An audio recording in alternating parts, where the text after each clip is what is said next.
আসসালামু আলাইকুম। আজকে চলে আসলাম আরো নতুন একটি ভিডিও নিয়ে। আজকে ভিডিওটি হবে যে আমাদের খামারের লাভ কোথায়, আমাদের লাভ কে নিয়ে যেতেছে।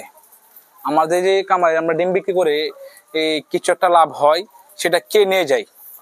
তো প্রথমে আমি শুরু করি আজকে আমাদের কামারি বলতে আমরা যে কামারি, আমাদের মনে যে কথাটা ধরেন প্রথমে বলি যে হ্যাচারি থেকে যে বাচ্চাটা ফুটে বের হইতেছে, একটা ডিম যদি 5 টাকা দিয়ে কিনে তারা এইটা হ্যাচারিতে বসে যাচ্ছে, তখন ডিম ফুটানোর পর এটার দাম 8 টাকা হইতেছে। কি করছে, এখান থেকে তারা একটা লাভ রাখা তারপর এটা বিক্রি করতেছে। নিয়ে আসলাম আমরা, কিনে লাভ দিয়ে কিনে নিয়ে আসলাম। তারপর আসা পড়লাম আমরা ডিলারে আসলাম, যে আমরা যেখান থেকে আমরা খাবার কিনবো। তো কোম্পানি খাবার বানাইছে, ডিলারে খাবার দিছে।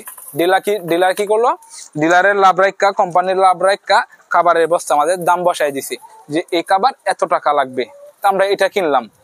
তারপরে আসি আমরা ওষুধ কোম্পানির কথা বলি। ওষুধ কোম্পানি, ওষুধের দোকানদার, তারাও কি করছে, তাদের লাভ রেখা বলছে যে এটা দাম এত, আমরা এটা এত দিয়ে কিনতেছি।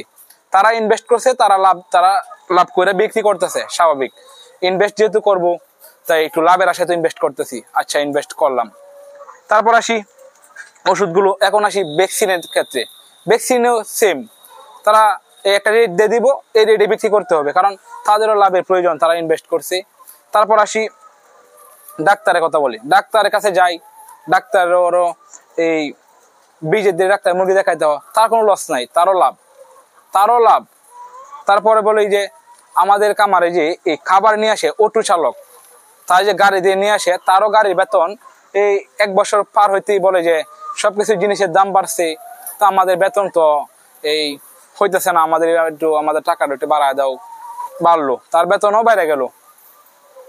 ফার্মে যে কাজ করে, আমাদের কামারে যারা কাজ করে, তাদেরও বেতন মাসে মাসে টিকি দিতে হয় এবং তাদের বেতনও বাড়ে, তাদের বেতনও দিন দিন বাড়তে থাকে। তারপরে বলি যে আমাদের যে এই পোল্ট্রি খাতার সাথে জড়িত যেগুলো, আমি এগুলোর কথা বলতেছি। আমাদের যে কামারের মালামাল যে বিক্রি করে, যত আসবাবপত্র জিনিসপত্র আছে, এই মুরগি জগতের যারা বিক্রি করে, তারাও কিন্তু তাদের এই যত ধরো 100 টাকা মাল কিনে না, 120 টাকা হলো বিক্রি করব, তাদের লাভটা তারা অবশ্যই রাখবে। তারা ইনভেস্ট করছে, লাভ করবে। তারপরে আমাদের কাছে যে ডিম কিনে ডিমের পাইকার, তারা যদি 8 টাকায় আজকে রেটে বাজার মনে হয় 8 টাকা 40 পয়সা, যদি 8 টাকা 40 পয়সা নিয়ে আমাদের কাছে ডিমটা কিনে, তো তাহলে তারা বিক্রি করবে ডিমটা 8 টাকা, মিনিমাম 60 পয়সা, নয়তো 50 পয়সা, সর্বনিম্ন দিলাম 50 পয়সা, 8 টাকা। তাহলে প্রতি ডিমে সে কি করছে, এখানে টাকাটা ইনভেস্ট করছে, তাই সে 10 পয়সা লাভ করতেই পারে। স্বাভাবিক, ব্যবসা করতেছে, লাভ করতেই পারে। কিন্তু আমরা যে একটা 1000 মুরগি সেট করছে, প্রথমে 10 লক্ষ টাকা ইনভেস্ট করি।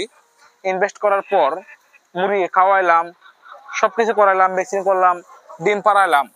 ডিম পাড়ানোর পরে আমরা কি করি, মোবাইলটা চাপ দিয়ে বলি যে আজকে এই বড় বড় পাইকাররা কাছে ফোন দেই, ভাই আজকে ডিমের বাজারটা কত, আজকে ডিমের রেট কত। তাহলে আমরা কেন আমাদের ডিমের রেট বসাইতে পারতেছি না?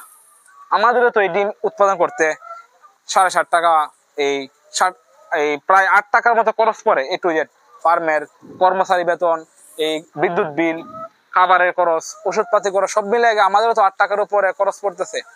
তাহলে আমরা যদি 8 টাকা খরচ করি, যদি 8 টাকা ডিমে বিক্রি করি, তাহলে আমাদের লাভ কোথায়? আমাদের কেন আরেকজনের কাছে জানতে হবে আমাদের ডিমের রেট কত? আমার কত হইতেছে, আমি কামারি, আমি ডিম উৎপাদন করি, আমি প্রোডাকশন ব্যবসা করতেছি। এখন আমি কেন আমার মালের রেট আমি বসাতে পারতেছি না? সবাই সবার মাল, যারা আমি যত কিছু বলছি আমাদের পোল্ট্রি খাতার সাথে জড়িত, সবার এই ব্যবসা, সবাই ইনভেস্ট করে নিজের মতো লাভ করে মাল বিক্রি করতেছে। কিন্তু আমাদের বেলায় ভিন্ন, আমরা কোনো রেটে মালের রেট বসাতে পারি না। আমাদের এটা প্রতিদিন এক এক দিন এক এক রেট, এক এক দিন এক এক রেট। অনেক সময় যদি 10 টাকা ডিমটা হয়ে যায়, তখনই মানুষের মাথা ব্যথা শুরু হয় যে ডিমের দাম এত কেন, ডিমের দাম এত কেন। এখন যে বর্তমানে ডিমের দাম কম, 8 টাকার মধ্যে বসে আছে, 8 টাকা 10 পয়সা 20 পয়সা, এখন কারো মাথা ব্যথা নাই। এখন এই ডিলার দোকানে মাথা ব্যথা নাই, শুধু খালি মাথা ব্যথা ডিম নিয়ে। খাবারের দাম বাড়লো, কারো মাথা ব্যথা নাই। ওষুধের দাম বাইরে গেছে, এটা কেউ দেখতেছে না। কিন্তু ডিমের দাম বাইরে গেছে, সারা সবাই জানতেছে যে ডিমের দাম অনেক বেশি। তো আমার কথা একটাই যে আমি কষ্ট করে ডিম উৎপাদন করি, আমার কোনো রেট নাই যে আমি এই 8 টাকা খরচ হয়েছে ডিমটা আমার উৎপাদন করতে, আমি 9 টাকা বিক্রি করব, এমন কোনো অপশন আমার নাই।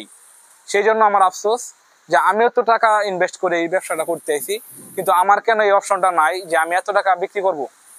আমি তো তাদের মতো আহামরে যদি বলি যে তারা কি এত টাকা লাভ করতেছে না, কিন্তু তারপরে তো তারা নিজের একটা রেট দিচ্ছে যে এই রেটে এই জিনিসটা বিক্রি হবে আমার, কিন্তু আমার ডিমের তো এই রেটে এই রেটটা দিতে পারি নাই যে আমার 8 টাকা উৎপাদন আমি 9 টাকা বিক্রি করব, না হলে বিক্রি করব না। আমার কিন্তু এটা নাই, আমার 8 টাকা উৎপাদন করে 7.5 টাকাও বিক্রি করতে হয়। মানে ভাবা যায় আমার যত খরচ হয়েছে তার চেয়ে কমে আমার বিক্রি করতে হয় আমার ডিম। এটা আমি না, শুধু এটা প্রত্যেকটা কামারির এই কথাটা হয়তো তারাও আগে বলছে, এখনো বলতেছে। আর আমি তো একটা ছোট কামারি, ক্ষুদ্র কামারি, আমার কথা কে শুনবে জানি না, কিন্তু এটা আমার মনের ভাব, মানে আমার মনের কথা আমি বলতেই পারি। এখানে তো কেউ বাধা দিতে পারবে না যে তুমি এই কথা কেন বলতেছো, এটা আমার মনের কথা, এটা আমি বলছি। তো জানি না আমাদের ডিমের রেট সঠিক কোনোদিন করা হবে কিনা, আর এই পর্যন্ত যেহেতু করা হয় নাই, আগামীতেও করা হবে না। আমার মনে হয় না যে ডিমের রেট থাকবে 10 টাকা সারা বছর, এর উপরও যাবে না, এর নিচেও আসবে না। ঠিক আছে, এমন যদি হয়, কিন্তু এমন হওয়ার কথা না, যেহেতু এটা প্রোডাকশনের ব্যবসা। সবকিছু চিন্তা করে কামারিদের কথা চিন্তা করা উচিত। যারা ডিমের বাজার এই পাইকাররা কি বলবে আমি জানি না, বাজারটা কোথায় থেকে আসে আমি সেটাও জানি না, কিন্তু যারা এই ডিমের রেটটা বসায় প্রতিদিন, তারা উচিত যে কামারিদের কথা চিন্তা করা।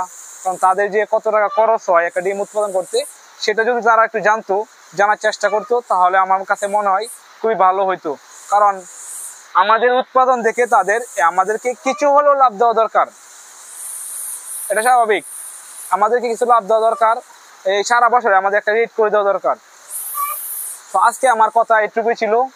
এটা আমার একটা ছোট কামারির এই একটা মনের যে একটা ভিতরে একটা কথা, সেটা আমি আপনাদের সাথে শেয়ার করলাম। জানি না আমার কথা যদি কোনো ভুল হয় তো আমাকে একটু ক্ষমা দৃষ্টিতে দেখবেন। আর আমার চ্যানেলটা যারা এখনো সাবস্ক্রাইব করেন নাই, আমার চ্যানেলটা অবশ্যই সাবস্ক্রাইব করে আমার পাশে থাকবেন, বেল বাটনটি বাজিয়ে দিবেন যেন নতুন নতুন কামারের ভিডিও আপনারা দেখতে পারেন। আমার আরো ভিডিও আছে, আমার মৎস্য চাষ, মাছ চাষের ভিডিও আছে আমার এখানে।